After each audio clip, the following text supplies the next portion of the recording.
Serafina Vale had never asked for much. She had not asked to be born into a low-ranking border clan. She had not asked to be noticed by the most powerful man in the kingdom. And she had certainly never asked for the night that changed everything.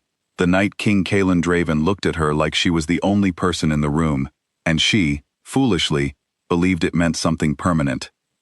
She was 22 when it happened, young enough to believe in moments. Young enough to think that a man who held her like she was precious would not, 3 months later, hand her exile papers without blinking.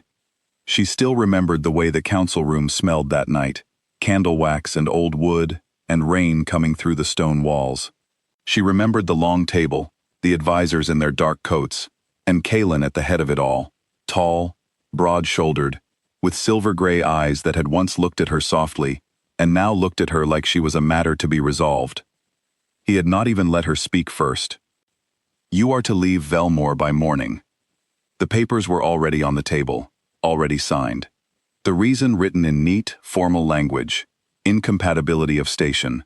He was to be formally joined to Lady Isolde Marin, of the Western Alliance, a strategic union, a political necessity. The kingdom needed strong borders more than it needed her. Serafina had stood very still. Her hand had moved, just slightly, to her stomach. A small, instinctive gesture. Nobody noticed. He did not notice. She picked up the papers. She did not cry. She did not beg. She had too much of herself left to do either of those things. She walked out of the palace, out of Velmore, and into the cold dark, carrying the one secret she had come to give him, and had chosen, in that final moment, to keep. She gave birth alone in a midwife's cottage at the edge of the human borderlands, in the middle of the coldest night of the year. The midwife, an elderly woman named Dora, who asked very few questions, and kept very many secrets, held her hand through the worst of it. And then there were two. Not one child, but two. Twins, a boy and a girl, small and red-faced and furious at the world for bringing them into it.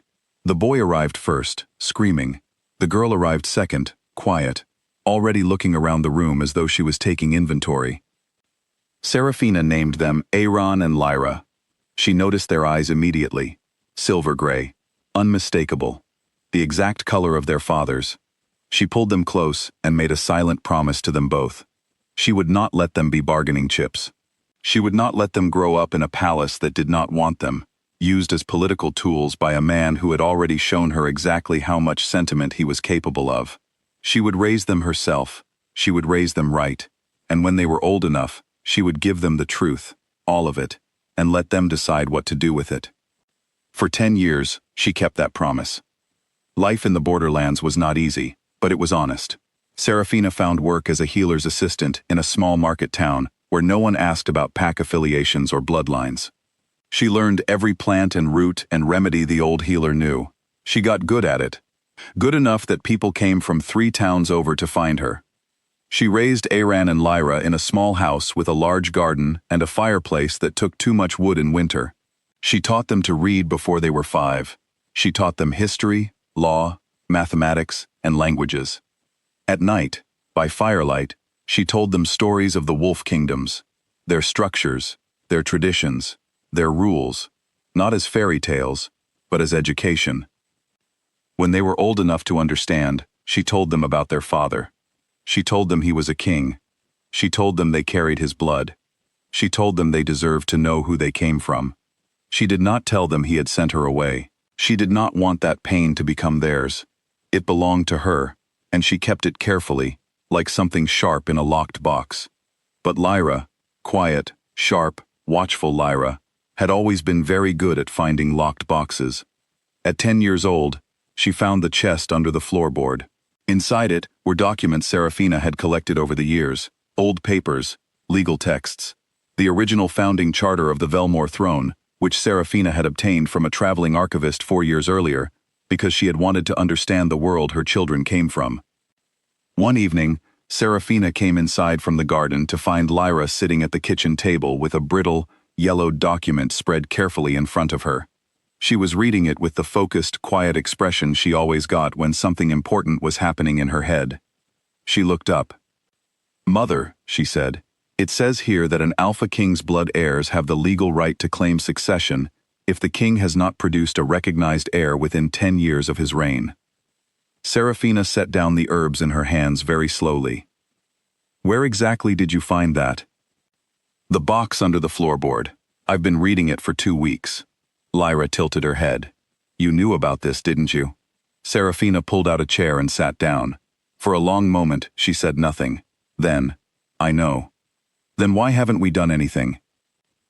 Because I was waiting for you to be old enough to choose.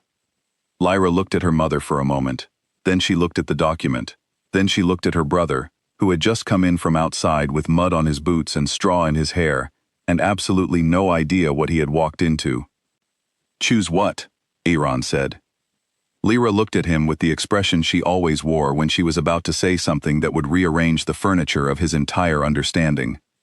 We're going to claim our throne, she said. Sit down. Meanwhile, in the palace of Velmore, things had not gone the way Kaelin had planned. The union with Lady Isolde had produced no children. For 3 years, the palace had waited, and the alliance had grown strained, and eventually, Isolde had simply left. There was no dramatic scene. She packed her things quietly one morning and walked out, and Kaelin, who had never given her a reason to stay, did not stop her. The official story was that she had left for health reasons. The real story was that she had been lonely, in a way that had no cure inside those walls.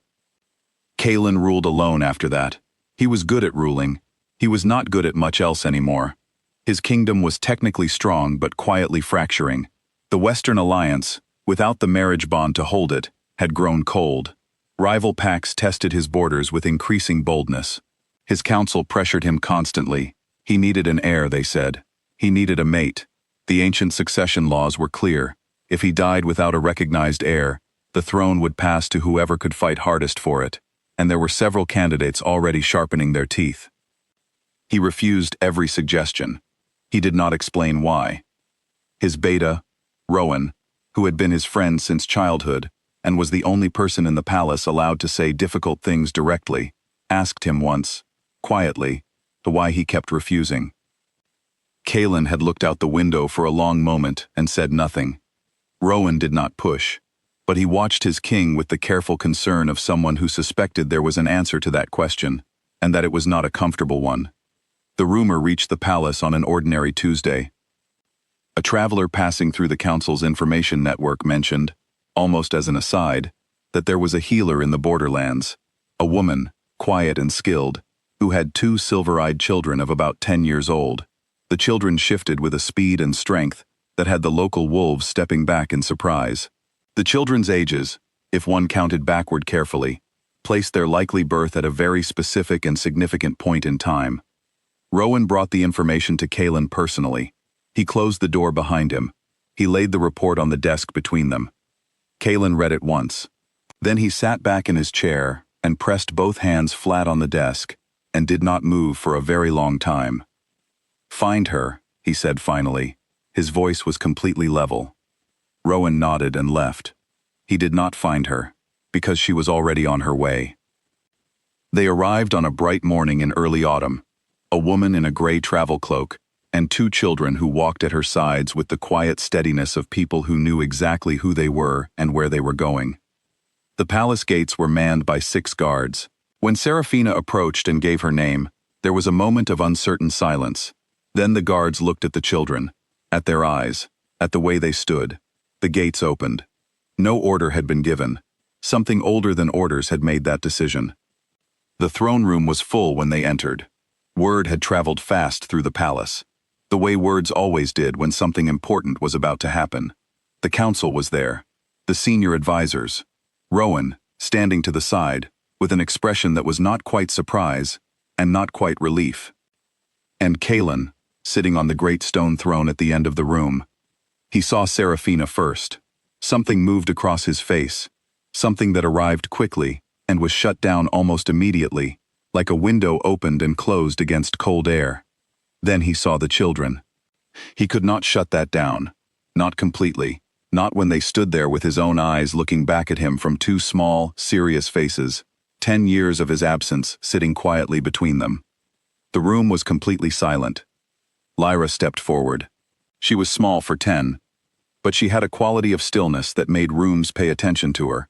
She reached into the bag at her side and removed a folded document, clean, carefully prepared, annotated in her own handwriting.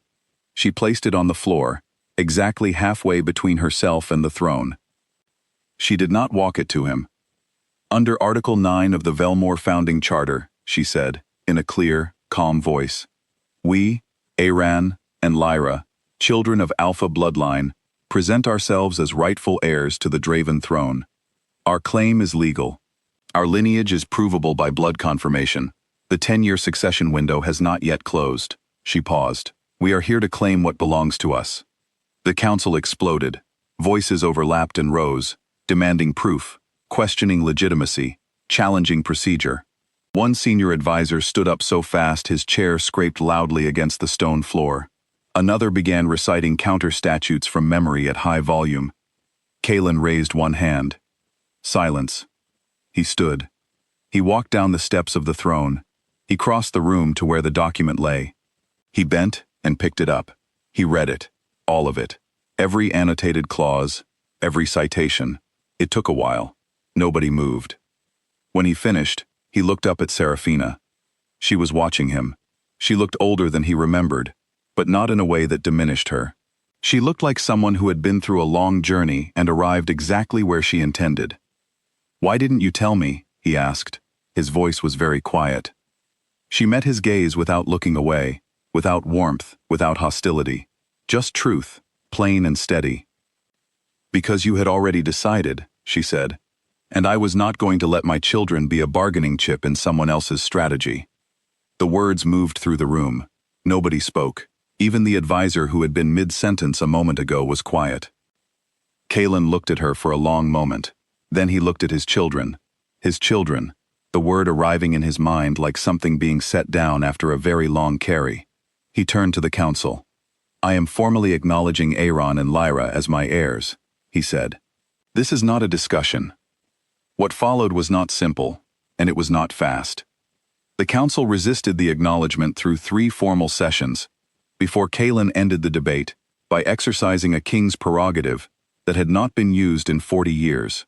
The Western Alliance sent an envoy to express their displeasure at being bypassed in succession matters. Lyra, who had been listening quietly from a seat along the wall, asked the envoy a single precise question about trade law that exposed a significant inconsistency in their own charter, and the envoy left the room to reconsider his position. Rowan watched this and said to Kalen, afterward, "She's already better at this than you were at 20. "I know," Kalen said. He looked proud. He also looked like a man slowly understanding the full weight of what he had given up. Serafina did not move into the palace. She took rooms in the city, clean and comfortable, close enough for the children to travel between her and the palace easily. She was present for every meeting that involved Aaron and Lyra. She was not present for anything else. Kalen tried to reach her. He did not send letters or messengers. He came himself, without guards, without ceremony, 3 mornings after the throne room. He knocked on her door like any ordinary person. She opened it. "Kalen. Sarah." She looked at him. He looked like he had not slept. He probably had not slept. "You have a short amount of time before I close this door," she said. He used the time. He told her that he had been wrong. He told her that he understood an apology was not sufficient. He told her he was not there to ask her to forgive him on the spot, or to return to a life she had built without him. He was there to say that he knew what he had cost her, and if there was ever a possibility, someday, of earning a small amount of her trust back, he would spend however long it took trying. He did not reach for her hand. He did not make it into something romantic. He just said the true things and stopped talking. She looked at him for a long moment. Then she closed the door. She did not lock it. On a quiet morning, 2 weeks later, Aaron was in the training yard, doing things that were making the senior guard deeply uncomfortable about his own abilities. Lyra was in the palace archive, reorganizing 3 centuries of succession law into what she called a more sensible structure, and the head archivist had quietly stopped arguing with her and started writing things down. Serafina stood at the window of her city rooms with a cup of tea, watching the palace in the early light. There was a knock at the door. She opened it. Kaylin stood there, holding bread from the small bakery near the east gate, the kind she used to buy in the borderlands, with seeds on top and a thick crust. She had mentioned it once, briefly, to someone who must have mentioned it to him. He had remembered. He had gone and found it. She looked at the bread. She looked at him. She stepped back from the doorway. She left the door open behind her. He came inside.